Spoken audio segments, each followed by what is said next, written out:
Bonjour, dès que vous allez utiliser dans Power BI des fonctions de date comme Previous Quarter pour avoir les montants par exemple du trimestre précédent, lorsque vous allez cliquer sur Entrée, vous allez avoir un petit souci, la formule ne va pas fonctionner et vous aurez un petit message vous indiquant que cela n'est pas possible sans avoir une table des dates. Dans ce tutoriel, je vous explique ce qu'est cette table, comment la construire et comment l'utiliser dans divers cas pratiques avec quelques exemples. C'est parti! Pour notre travail, nous avons besoin de deux colonnes uniquement, une date, ici j'ai chargé une table qui commence au 14 février 2018, et des montants. Cette table se termine, si je fais un tri décroissant, au 28 octobre 2023. Et avec beaucoup d'imagination, j'ai nommé cette table la table des ventes. Vous avez sûrement remarqué que lorsqu'on charge une table avec des dates, Power BI crée une hiérarchie de dates. Ainsi, lorsqu'on prend par exemple les montants et la hiérarchie des dates dans un visuel, nous avons la possibilité de descendre d'année en trimestre et ensuite en mois.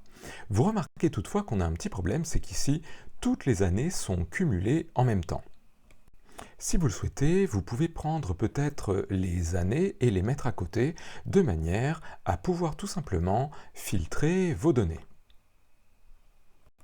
Si vous ne voulez pas juste avoir deux couleurs pour filtrer, vous pourriez transformer vos années en authentique filtre et ici vous avez la possibilité de choisir réellement les années. Si jamais cette présentation ne vous convient pas, n'hésitez pas à aller ici dans la partie mise en forme. Vous verrez que dans les paramètres du segment, vous avez la possibilité de le mettre en vignette par exemple, de manière à pouvoir sélectionner une année ou une autre. Vous pourriez faire la même chose avec les mois si vous aviez envie. Si jamais la hiérarchie des dates ne vous convient pas, vous pouvez dans les paramètres du visuel dans les versions récentes, au lieu de choisir hiérarchie des dates, choisir tout simplement date. Vous retrouvez avec bien sûr les dates brutes ici. Vous remarquerez qu'il est possible, lorsqu'on fait un clic droit sur un champ de date, d'aller dans Nouveau groupe de manière à grouper les choses différemment. Ici par exemple, au lieu d'avoir les mois un par un, je pourrais changer le compartimentage. Par exemple, je pourrais décider que je veux les mois deux par deux et je vais ainsi les regrouper. Lorsque je fais OK, j'obtiens ici la création d'un nouveau champ. Je peux donc ici supprimer les dates et prendre ce champ à la place. Maintenant, j'ai bien janvier et février ensemble, mars-avril ensemble, etc. N'hésitez pas à tester les autres visuels. Ici par exemple, vous pourriez avoir une vue un petit peu différente, verticale, où vous pourriez voir les différents compartiments que vous avez créés les uns au-dessus des autres. Les compartiments peuvent aussi être présentés autrement. Je vais faire à nouveau nouveau groupe. Cette fois, je vais l'appeler peut-être date et je vais prendre par zone de 10 jours. Ici, je vais donc mettre 10 et je vais choisir jour. Et lorsque je vais pouvoir me servir de cet élément, je vais ici enlever dans mon visuel ce que j'avais et je vais prendre les dates à 10 jours. Je me retrouve avec mes petites barres par zone de 10 jours. Il existe une autre manière de grouper, mais pour cela, je vais désactiver les filtres de mon segment. Nous avons toutes nos dates, je peux faire un clic droit et je vais choisir Nouveau groupe à nouveau. Au lieu de définir la taille des groupes, je vais définir combien nous avons de groupes. C'est ici que cela se trouve, nombre de groupements, et ici par exemple, je vais en prendre 40. Je clique sur OK, maintenant je peux supprimer ce que j'avais et prendre les dates en 40, et j'ai toutes mes années qui sont ici, regroupées par période, en 40 périodes au total. Bien sûr, vous n'êtes pas obligé de recréer un groupe à chaque fois. Si vous faites un clic droit, vous avez la possibilité de modifier le groupe pour en changer les paramètres. Si vous souhaitez désactiver les hiérarchies automatiques, vous pouvez le faire en vous rendant dans Fichier, descendez dans Options et paramètres, puis cliquez sur Options, et lorsque le menu se charge, vous pouvez désactiver pour tous les éléments en cliquant sur Time Intelligence automatique pour les nouveaux fichiers. Dans ce cas-là, tous vos nouveaux fichiers n'auront plus les hiérarchies. Et si vous avez envie de le faire uniquement dans ce fichier, rendez-vous dans Fichier actif, chargement des données et vous pouvez décocher Time Intelligence. Commençons par afficher les données dont nous disposons et essayons de calculer l'évolution en pourcentage par rapport au mois précédent. Pour cela, il me faut quoi? Je vais prendre une matrice et ici, je vais jeter dedans les années et je vais jeter également, si j'y arrive, les mois. Ici, on a donc la possibilité de tout développer si vous avez envie de manière à ce que ce soit plus visible et bien sûr, nous allons prendre les montants à côté. Mais comment lui dire « fais la somme des montants pour une autre date que celle qui est présentée ici ». En effet, vous devez comprendre comment fonctionne la somme dans Power BI et comment Calculate va nous permettre d'obtenir autre chose que ce qui est filtré ici. Pour commencer, je vais donc faire ici un clic droit et je vais ajouter une nouvelle mesure, c'est-à-dire une formule qui va faire un calcul qu'on pourra mettre dans chacune des cellules. Avant le égal, vous avez le nom de cette mesure. Ici, je vais l'appeler somme montant pour faire tout simplement une opération. Maintenant, après le égal, je fais l'opération et je vais faire tout simplement une somme. Et lorsque je mets la parenthèse, vous voyez qu'on me propose les différentes colonnes qui existent sur lesquelles on peut faire une somme. Je ferme la parenthèse, j'appuie sur Entrée. Pour l'instant, rien ne se passe, mais si vous avez bien observé, nous avons une nouvelle mesure qui est apparue, qui fait la somme des montants. Je la prends, je la mets ici, et vous constatez que ce que fait la somme, c'est d'additionner toute la colonne montant et de me présenter les chiffres ici pour le mois de février de l'année 2018.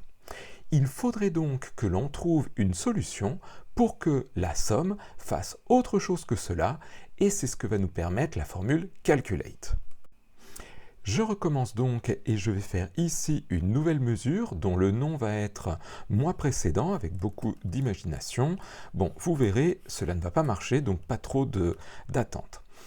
La formule Calculate est une formule extraordinaire qui va prendre une opération, notre somme des montants, ici, je ferme la parenthèse de la somme, point virgule, mais qui va appliquer d'autres filtres que ceux qui sont demandés ici. Je devrais pouvoir lui dire, par exemple, je veux que tu prennes les dates qui correspondent à quoi?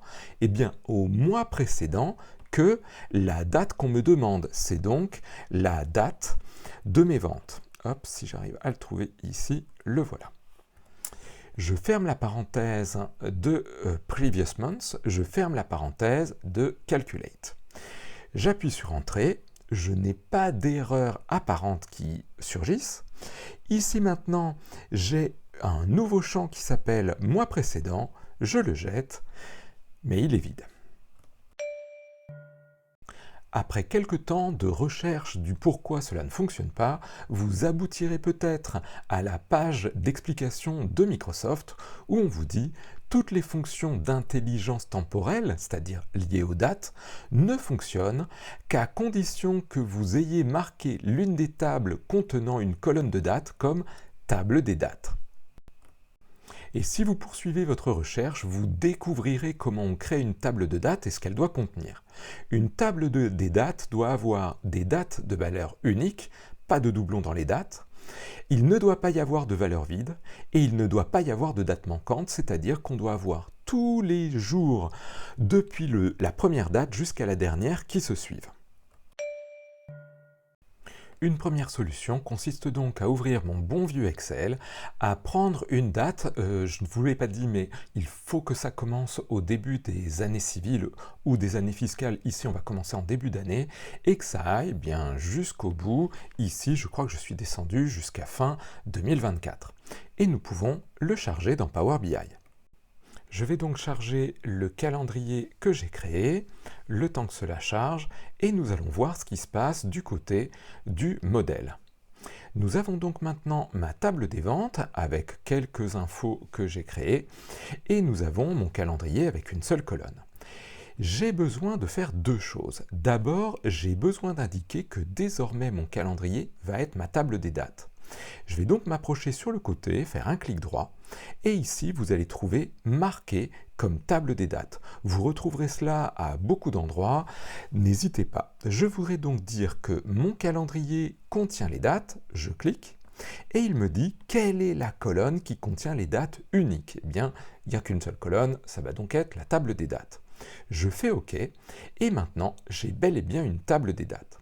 Maintenant, je dois dire à mon Power BI d'arrêter de se servir de cette colonne de date et d'utiliser la colonne du calendrier comme étant la date repère des dates.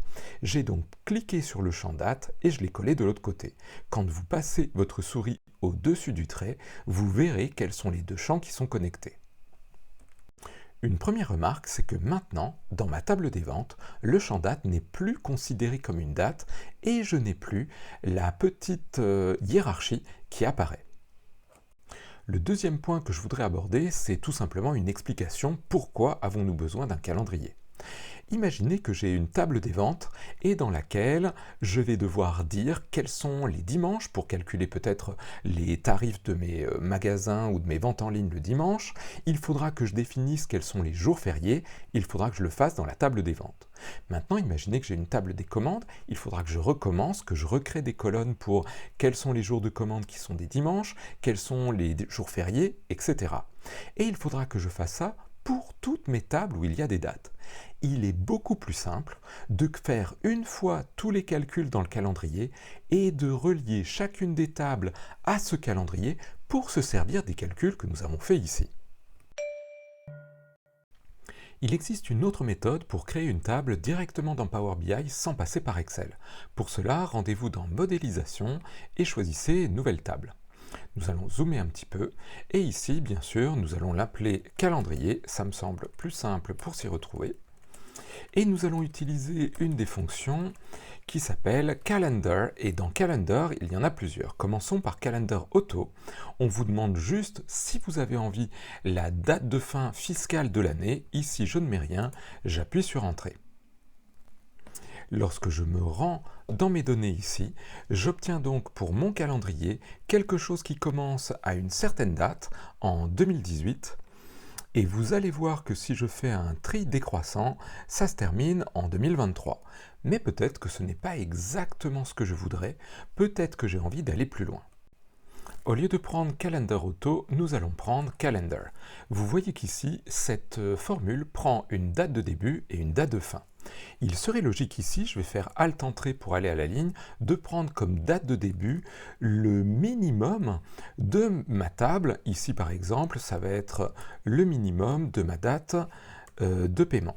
Je vais prendre la date et j'ai la date de mes ventes.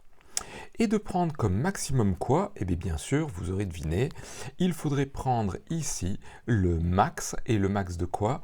Le max bien sûr, à nouveau, de mes dates de vente, peut-être que je vais taper avec vente directement, et j'aurai le maximum. Le problème de cette formule, telle qu'elle est représentée ici, c'est qu'elle va commencer en milieu d'année si ma première date est en milieu d'année, et se terminer en milieu d'année si jamais ma dernière vente n'est pas le 31/12. Il faudrait donc modifier un petit peu les choses pour que ce soit un peu plus propre. Au lieu de prendre directement le minimum, je vous propose de fabriquer une date et nous allons dire que cette date, qui est composée de 3 parties, l'année, le mois et le jour, bien sûr doit prendre l'année du minimum comme début. Ça paraît logique. Je ferme la parenthèse. Maintenant, on me dit quel est le numéro du mois. Je voudrais que cette date commence au début d'année. Je vais donc mettre 1 pour le mois de janvier et je vais mettre virgule 1 pour dire que ça doit commencer au 1er janvier. Je vais faire bien sûr pareil pour le maximum. Il faut que je fabrique une date, que je prenne l'année de ce maximum. Ici, je ferme. Je vais lui dire maintenant que le mois, ça doit être le 12 et que le jour du mois, ça doit être le 31. Et bien voilà, je pense que maintenant, nous allons avoir un calendrier, je clique en dehors pour voir s'il se fait, qui va partir de la plus ancienne date et de la plus future date en commençant en début d'année. Vous pouvez ensuite, sur cette colonne, choisir un format qui sera un petit peu plus présentable, probablement pas celui avec les heures, et quelle que soit la méthode que vous ayez utilisée, maintenant nous pouvons continuer. Lorsque nous revenons sur la partie graphique et que nous cliquons sur mois précédent, nous voyons que déjà notre formule a fonctionné. À partir du 1er mars, on a tous les montants, le cumul du mois d'avant, et quand on passe au mois suivant, on a à nouveau le mois précédent qui est proposé. Évidemment, maintenant, il va falloir faire des calculs. Vous remarquerez que ici, dans ma formule, on fait encore appel à la partie date des ventes. Je vous avoue que, honnêtement, ce serait plus propre de dire que maintenant, on va chercher les dates dans le calendrier, car c'est là que les choses nous intéressent. Je fais la petite modif juste pour avoir le corps net. Maintenant, il me manque quelque chose. Mes dates sont plus séparées en années et en mois, puisque dans le calendrier, nous n'avons qu'une seule date et il faudrait créer les colonnes année, mois, trimestre, et si vous aviez envie, des colonnes plus exotiques comme l'année fiscale, etc. Nous quittons donc la partie visuelle et nous allons nous rendre dans la partie des tables pour faire les modifications dans la table du calendrier. Notre objectif ici est de créer autant de colonnes qu'on en aura besoin dans nos visuels. On va donc démarrer par commencer par une nouvelle colonne que l'on va appeler l'année. Et dans ce cas-là, je vais utiliser la fonction year, bien sûr. Sur quoi? Bien sur la colonne des dates de mon calendrier, si j'arrive à l'attraper. Je ferme la parenthèse, j'appuie sur Entrée et j'ai ma colonne année. On recommence. Cette fois, on est parti, on voudrait le mois, c'est-à-dire le numéro du mois. Je vais donc appeler cette colonne mois num si vous avez envie, et nous allons utiliser la fonction month à nouveau sur la date de notre calendrier pour calculer le numéro du mois. Nous avons donc deux colonnes numériques pour ces deux éléments. Généralement, on veut également le nom du mois. Ici, par exemple, je vais faire le mois un petit peu abrégé avec la formule format. On va prendre une date, la date de notre calendrier bien sûr, et on va mettre après la virgule, entre guillemets, le nombre de M qui correspond à abrégé. C'est 3M qui va abréger le nom du mois. Bien sûr, on ne va pas s'embêter, on va créer une autre colonne avec le mois long, si vous voulez. Hop, ici, je vais coller ça et je vais l'appeler mois long, de manière à ce qu'on s'y retrouve. Et je vais mettre 4M, de manière à avoir la version entière du nom du mois. Par contre, nous allons rencontrer une difficulté relativement importante. Lorsque je filtre ici, je m'aperçois que les mois sont présentés mais dans l'ordre alphabétique. D'après vous, est-ce que c'est le cas aussi dans nos visuels? Si je prends une table et que je jette les mois longs dedans, eh bien oui, malheureusement, j'ai bien les mois qui apparaissent par ordre alphabétique et pas dans le bon ordre. Nous devons changer cet ordre. Dans l'outil de données, vous pouvez cliquer sur la colonne mois court et aller dans outils de colonne. Vous verrez qu'ici, il y a un outil qui vous permet de dire sur quoi doit être trier les éléments. Je voudrais que les mois courts correspondent ou soient dans l'ordre des numéros de mois, donc je vais choisir mois num. Pareil pour le mois non, le mois long doit être relié à mois num. Et bien voilà, je suis rassuré, maintenant les mois apparaîtront dans le bon ordre. Je vous propose maintenant d'avoir un cumul avec le nom abrégé du mois suivi de l'année. Pour cela, bien sûr, je pourrais prendre les morceaux que j'ai déjà faits et les mettre bout à bout, mais je vais faire une petite astuce ici qui consiste à prendre la fonction start of month et à changer le format. Vous verrez que cette subtilité va nous servir plus tard dans certains visuels car nous aurons une colonne qui ne sera pas du texte mais une colonne qui sera une date. J'appuie sur Entrée et ici je vais aller changer le format et je vais afficher uniquement le mois et l'année. Nous les avons ici. Maintenant, créons le numéro du trimestre avec tout simplement quarter et en prenant la date de notre calendrier. Et pour le trimestre, je vous propose de mettre bout à bout du texte, je vais mettre entre guillemets la lettre T, et de lui ajouter avec le petit e commercial qu'on appelle Esperluette, le numéro du trimestre que l'on a calculé précédemment. Cette opération de mettre bout à bout des choses s'appelle une concaténation, si jamais vous avez envie d'apprendre un nouveau mot de vocabulaire. Maintenant, il nous arrivera probablement d'avoir besoin de mettre et le nom du trimestre et l'année. Dans ce cas-là, je vais faire une opération de concaténation à nouveau qui va me permettre d'avoir bout à bout le trimestre que l'on vient de calculer. Ici, il est là. Et je vais mettre esperluette, ouvrez les guillemets, espace, esperluette à nouveau, et je vais mettre, bien sûr, l'année que l'on vient de calculer également. J'ai donc ici mon trimestre et mon année. Malheureusement, comment cela va-t-il se présenter ? Bien sûr, je vais avoir trimestre 1 de 2017, trimestre 1 de 2018, etc. alors que je voudrais en fait les avoir plutôt dans l'autre sens, c'est-à-dire l'année et chacun des trimestres. Il faudrait donc que je fabrique une colonne sur laquelle les trier, comme on a fait précédemment, mais que je la cache parce qu'elle ne nous servira à rien. Je vous propose donc ici de reprendre notre année et de faire une concaténation, on ne va pas mettre de guillemets, ici on s'en fiche, ce ne sera pas visible, et de prendre le numéro du trimestre directement, on n'a pas besoin de prendre le reste non plus. J'ai donc ici un tri qui va se faire en année. Je vous invite peut-être à le faire passer dans le type de colonne, à le mettre en nombre entier, de manière à s'assurer que tout soit bien organisé dans la numérotation. Et nous allons nous servir de cette colonne, qui est dans le bon ordre, vous voyez ici 2017, 1, 2, 3, 4. On va l'appliquer comme colonne de tri pour notre trimestre année. Je vais dans colonne de tri et je vais prendre AnnéTrim comme outil de numérotation. Maintenant, dans mes données, si à la place du moellon, je mettais tout simplement mes trimestres et mes années, les voici, je vais bien avoir les choses organisées correctement, 2017 d'abord, puis 2018. Comme je vous l'ai indiqué précédemment, nous allons donc cacher cette colonne inutile. Je vais faire un clic droit et ici, je vais aller cliquer sur masquer dans le rapport. Avant de nous préparer à quitter les données, il y a encore quelque chose que l'on doit absolument modifier. Si je prends les années et que je les jette dans une table, j'obtiens une somme des années, ce qui ne veut rien dire. Je dois donc ici, sur la colonne année, vérifier que, au lieu de mettre un résumé, j'ai choisi ne pas résumer.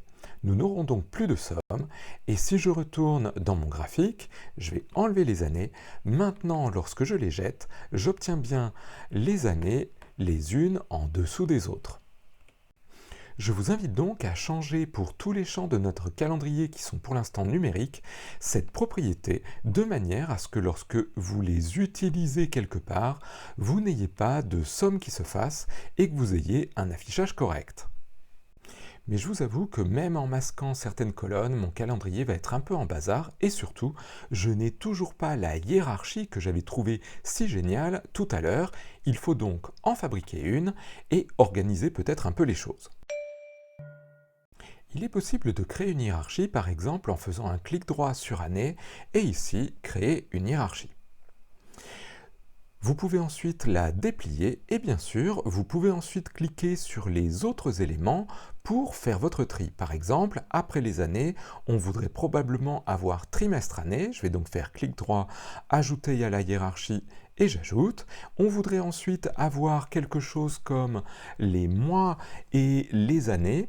Les voilà. Ils sont ici, je les ajoute à ma hiérarchie et ensuite je pense qu'il me faudrait avoir peut-être tout simplement les jours et donc ici je vais prendre mes dates, clic droit et je vais les ajouter à la hiérarchie. Si jamais vous vous trompez, vous vous apercevrez qu'on ne peut pas changer l'ordre des éléments ici. Je vous propose d'aller plutôt dans la vue du modèle pour faire les modifications. En effet, quand vous allez cliquer sur la hiérarchie, vous verrez ici les propriétés apparaître et vous aurez la possibilité de déplacer les éléments. Attention, il faudra appliquer les changements à chaque fois que vous en faites un ici pour que vos données soient conservées. Une autre chose qu'il est possible de faire, c'est de sélectionner à peu près toutes nos données qui sont ici. Je vais ajouter quand même année et de cliquer dans ajouter un fichier, et ici ça peut être par exemple les colonnes, de manière à avoir un petit dossier que l'on peut replier où il y a toutes les autres colonnes de notre calendrier séparées de notre hiérarchie. On y verra peut-être un peu plus clair dans nos visuels quand on devra choisir nos champs. Nous avons donc dans une table nos années, nous allons pouvoir prendre les mois, peut-être les mois longs, de manière à y voir plus clair, et maintenant nous nous posons la question de mettre les montants qui vont avec nos éléments. Nous voyons qu'ici, les dates se rétrécissent puisque nous n'avons des chiffres qu'à partir du mois de février 2018. Nous allons commencer à faire plein de calculs et vous avez vu que tout à l'heure j'ai commencé à créer les mesures qui vont être un peu en vrac au milieu de mes données. Une bonne technique consiste à ne pas faire ça, mais plutôt à aller dans la modélisation et à faire nouvelle table pour créer une table qui va être vide mais dans laquelle nous allons mettre nos mesures. Je vais l'appeler souligner mesure tout simplement parce que lorsque je mets mon souligné, cela l'oblige à se mettre en premier en haut. Les Anglais appelle ça All Measures, avec le A en premier de l'alphabet, ça marche très bien, moi je mets un souligné.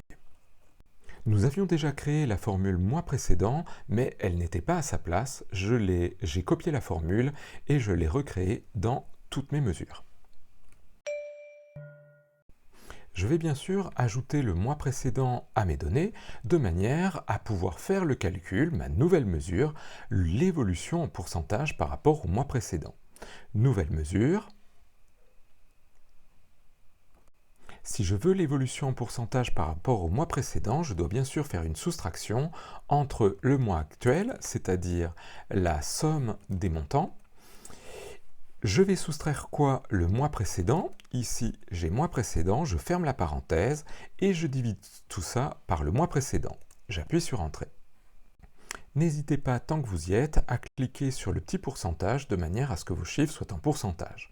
Et maintenant, jetez les données ici. Nous avons obtenu notre résultat et si vous le souhaitez, vous pouvez décocher ici le mois précédent une fois que vous avez vérifié que les calculs correspondaient à vos attentes. Je vous propose maintenant d'utiliser une formule qui nous permet de cumuler les éléments depuis le début de l'année.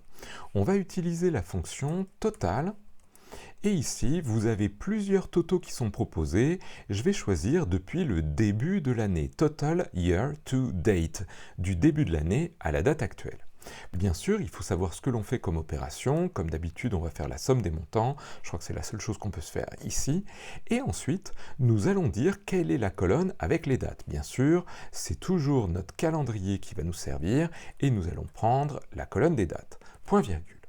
Non, on va s'arrêter là pour l'instant et on va obtenir un résultat. Bien sûr, une fois que vous avez votre élément qui est fait, cumulé annuel, mettez-le ici.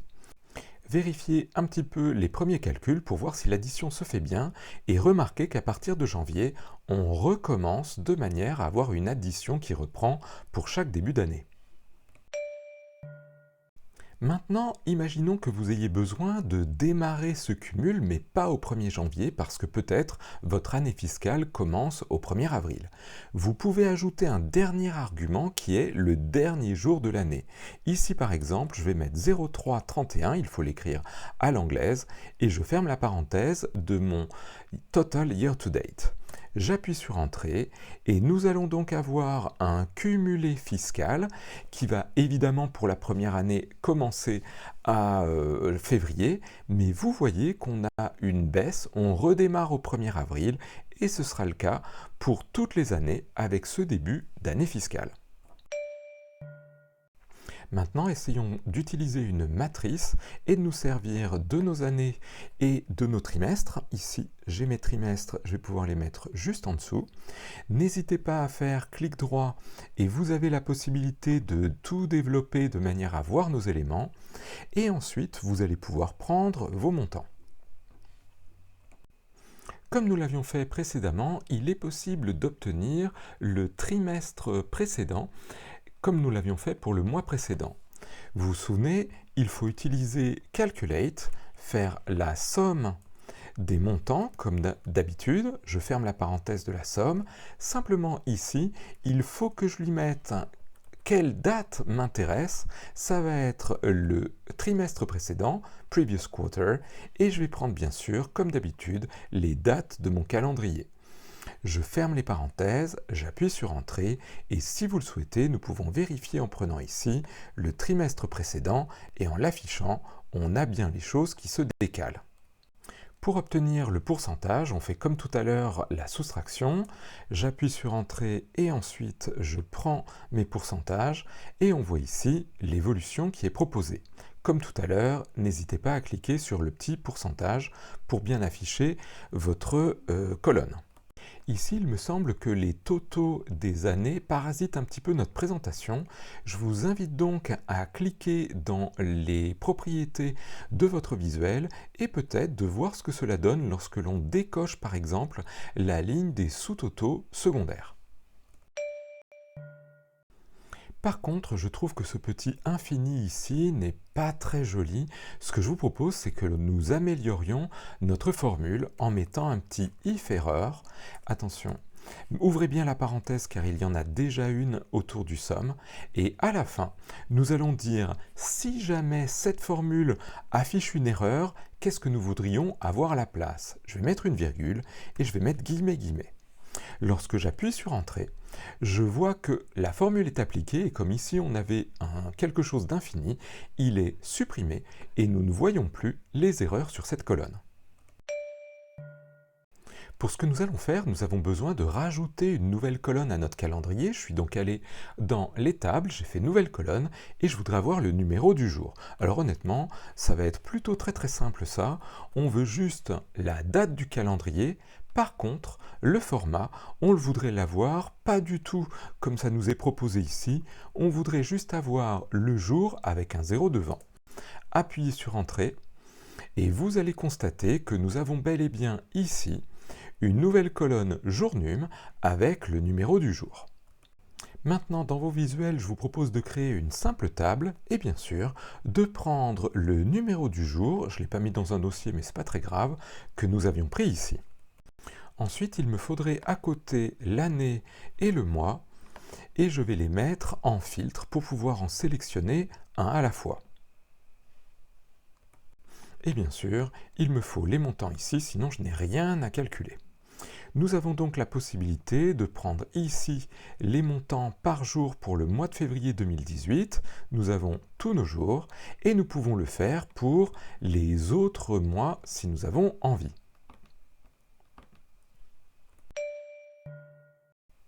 Nous pouvons créer un cumulé mensuel à partir de notre formule habituelle calculate somme et bien sûr on va prendre nos montants, je ferme la parenthèse, mais cette fois je vais utiliser la formule dates month to date, c'est-à-dire les dates depuis le début du mois jusqu'à maintenant et bien sûr je vais prendre dans mon calendrier les dates. Je ferme les deux parenthèses, j'appuie sur Entrée. Maintenant, je peux prendre mon cumulé mensuel et le mettre dans mes données. On va voir qu'on a eu un certain nombre de ventes qui vont s'accumuler. Si vous le souhaitez, vous pouvez vérifier en prenant les montants et en les mettant à côté. On va peut-être mettre les montants avant, ce sera plus clair, et avoir le cumulé ensuite. Par contre, vous voyez bien que mes colonnes sont un petit peu grandes. Je vais faire un clic droit sur un des éléments et je vais faire renommer pour ce visuel. Ici, ça va être vente. Et pour le suivant, cumulé mensuel, ça va être simplement cumulé. Je vous propose maintenant de faire apparaître le montant des ventes que nous avions le même jour l'année d'avant. Comment reculer une date de 12 mois? Eh bien, comme d'habitude, je fais mon calculate et ma somme, mais là, je vais utiliser la formule qui s'appelle dateAdd. Bien sûr, ici, j'ai besoin de lui dire quelle est la colonne qui contient mes dates. Ça va être la date de mon calendrier, comme d'habitude. Et ensuite, virgule, on me dit de combien de mois je veux avancer ou reculer. Je vais mettre -12 pour revenir un mois en arrière. Et ensuite, on me demande de quelle unité. Est-ce qu'on compte en jours, en mois? Ici, bien sûr, c'est en mois. Et je vais fermer les deux parenthèses de manière à avoir mes chiffres. J'ai donc maintenant le montant qu'on avait le jour de l'année d'avant et je peux le comparer à mes ventes ici. Pour vous donner un petit peu de cœur à l'ouvrage, voici l'objectif de cette partie. J'aimerais avoir la possibilité de choisir chaque mois et de voir à partir de quel moment j'ai atteint le même chiffre que le mois d'avant. J'aimerais donc avoir le montant du mois d'avant pour chaque jour, mon cumulé, et j'aimerais dire à quel pourcentage j'en suis de rattrapage de cet objectif. Ainsi, on pourrait mettre en couleur et savoir à partir de quelle date on a commencé à être au-delà de ce qu'on avait fait l'année d'avant le même mois. Pour cela, nous avons donc besoin de connaître le chiffre d'affaires du même mois l'année d'avant. Je vous propose qu'on utilise l'éditeur de manière avancée en allant à la ligne, en faisant Alt-Entrée et en y allant pas à pas. Je vais commencer par déclarer une variable, c'est-à-dire un petit nom, et je vais dire que JAP, c'est le jour de l'année précédente. Est-ce que nous avons une formule qui peut remonter de 12 mois en arrière? Bien sûr, c'est dateAdd. Si je prends la date de mon calendrier et que je lui dis qu'il faut faire moins 12 et qu'il faut le faire en mois, cela va me donner le même jour l'année d'avant. Alt, Entrée pour passer à la suite. Maintenant, à partir de ce JAP, est-ce que je peux avoir le premier jour de ce mois-là? Bien sûr. Ici, je vais l'appeler par exemple départ, sans mettre d'accent, et je vais dire que c'est le start of month. De quoi? De mon JAP. J'aurai donc le premier jour du même mois l'année d'avant. Maintenant, à partir de cela, j'ai la possibilité de faire Alt-Entrée et de dire que je veux un calcul. C'est Return qui va nous dire « Ok, on a posé des variables, maintenant faisons notre calcul et voilà ce qu'il va falloir afficher. » Je voudrais donc faire comme d'habitude mon calculate. Je voudrais avoir ma somme et comme d'habitude c'est la somme des montants. Maintenant, existe-t-il une formule qui nous permettrait de prendre tous les jours du même mois l'année d'avant? Bien sûr, c'est Dates in Period qui va nous faire ça. Il faut d'abord lui dire où se trouvent les dates. Comme d'habitude, c'est dans mon calendrier la colonne des dates. Et maintenant, il faut que je lui dise quand est-ce qu'on démarre. Eh bien, je viens de le calculer au-dessus. C'est ce que j'ai appelé départ. Et il faut que je lui dise à partir de ce jour-là, combien d'éléments je prends. Je vais lui dire que tu vas prendre tout ce qui est un mois. Et comme ça devrait me donner tous les jours de ce mois-là. Attention, je ferme bien la parenthèse de calculate. Maintenant, testons dans notre table ou notre matrice. Je peux cliquer sur mon visuel et bien sûr faire glisser le mois précédent. On voit tout de suite qu'on est bon puisque le cumul des jours du mois précédent nous donnait bien 504. Pour voir où j'en suis jour après jour, je peux donc prendre mon cumulé mensuel divisé par le mois précédent. Et maintenant, je vais mettre cela bien sûr en pourcentage. On voit au fil du mois où on en est de cette évolution. Et maintenant, nous allons pouvoir mettre un petit peu de couleur pour afficher à partir du moment où nous sommes arrivés à quelque chose de positif. Comme il me semble que l'année 2022 a été plutôt pas mal, je vais me mettre sur janvier et on aimerait mettre en couleur tout ce qui est après 100%, c'est-à-dire 1. Je vais donc me déplacer et je vais aller dans les éléments de visualisation et je vais faire mise en forme conditionnelle en prenant un arrière-plan. Ici, je peux choisir plusieurs choses, je vais faire une simple règle et je voudrais lui dire que sur la colonne des mois, il faudrait, alors je ne vais pas choisir pourcentage, ici je vais juste mettre 1 qui correspond à 100% et ici j'en sais rien, je vais mettre 1000 mais 10 000 pourrait probablement marcher aussi, je vous laisse tester et ici vous pouvez choisir par exemple une couleur, alors je ne sais pas pourquoi, je n'ai pas de vert, mais enfin c'est pas grave, on va faire ça. Et à partir de maintenant, lorsque je clique sur les différents mois, je vois à quel moment nous avons passé le cap du même mois l'année d'avant. Dans la vraie vie, toutefois, nous n'avons pas qu'une seule colonne de date. Il y en a souvent plusieurs, par exemple la date des ventes et la date des commandes, ou la date des ventes et la date des paiements. Je viens donc de recharger mes données et nous avons maintenant une deuxième colonne de date. comment cela va-t-il affecter nos graphiques? Si je prends les montants des ventes pour certaines années et certains mois, j'ai la somme des montants par rapport à ce que j'avais relié à mon calendrier, c'est-à-dire la date des ventes. Si je veux avoir un autre calcul par rapport à une autre date pour les montants, je dois me rendre dans le modèle de données et je dois indiquer que la date des paiements est aussi à relier aux dates. Toutefois, vous allez constater que nous avons deux relations maintenant et qu'il n'y en a qu'une seule qui va marcher dans nos visuels. C'est celle-ci, la première que nous avons faite. Pour ce qui est de la deuxième, elle est en pointillé et il va falloir que nous fassions une mesure un peu particulière de manière à pouvoir accéder au montant en fonction de la date de paiement. Le montant payé correspond à une somme, mais attention, cette fois, ça va être une somme ligne par ligne. Ce que je vous propose, c'est d'aller un petit peu en dessous pour essayer de voir la formule. Je voudrais faire une somme de quoi sur une table, mais qui n'est pas une table qui existe, une sorte de double table, de table virtuelle, et je vais utiliser Calculate Table pour la faire. Ici, je veux qu'on parte de la table des ventes et ce que je vous propose, c'est qu'on continue d'aller un petit peu à la fin pour voir si nos formules sont un petit peu plus présentables. Ici, je voudrais dire qu'à partir de cette table, il faut utiliser une relation qui n'est pas la relation standard, mais une autre relation. Ici, par exemple, je vais prendre les paiements et je vais le relier à mes dates dans mon calendrier. Je peux fermer la parenthèse et je peux fermer la parenthèse de Calculate Table. Maintenant, je vais aller à la ligne à nouveau pour terminer et dire sur quoi je veux faire l'addition. Ça va être bien sûr les montants et je ferme la parenthèse. Bien, une fois que toutes les petites pop-ups sont parties, nous y voyons un petit peu plus clair. Essayons notre formule, j'appuie sur Entrée et maintenant je vais pouvoir ajouter Payer à mon tableau. Nous avons donc pour chaque mois ce qui a été versé, les montants reçus et les montants payés. Ici, nous voyons qu'il n'y en a pas pour le premier mois.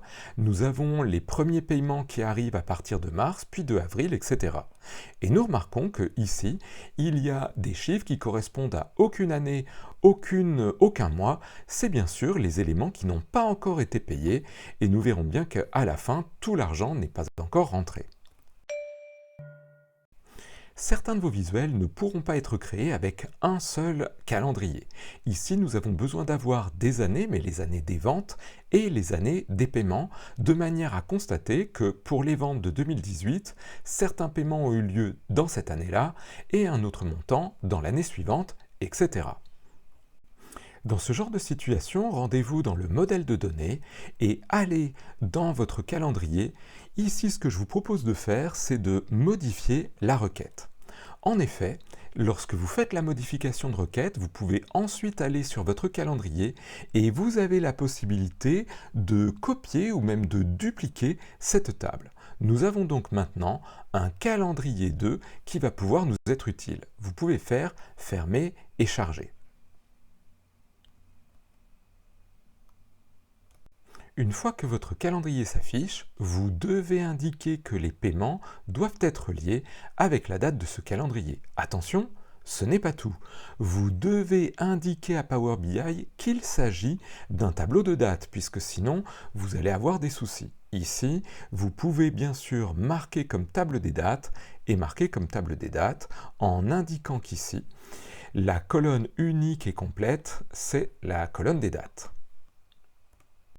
Bien sûr, maintenant, vous avez besoin dans le calendrier 2 d'ajouter une nouvelle colonne qui va s'appeler probablement année et qui va utiliser la formule year de manière à calculer l'année à propos de cette date.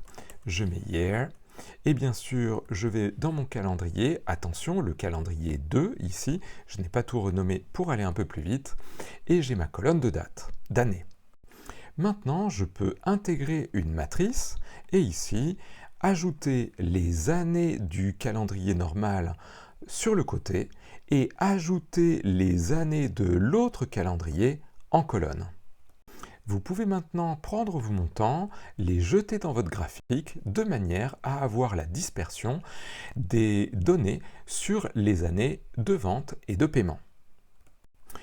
Probablement que je renommerai ici pour ce visuel la première partie en indiquant qu'il s'agit des ventes, de manière à ce qu'on sache de quoi est faite cette colonne, et j'irai ici à la recherche des titres, de manière à peut-être ajouter un titre en haut d'une de mes colonnes. Ici par exemple, je pense qu'on pourrait avoir l'année des paiements qui apparaîtrait ici, et je pense que nous pourrions le mettre un petit peu au milieu pour qu'on ne confonde pas les deux types d'années. Et bien voilà, je pense que maintenant on ne peut plus dire que vous êtes débutante ou débutant dans Power BI. Je vous souhaite bonne continuation pour toutes vos explorations. À très bientôt, au revoir.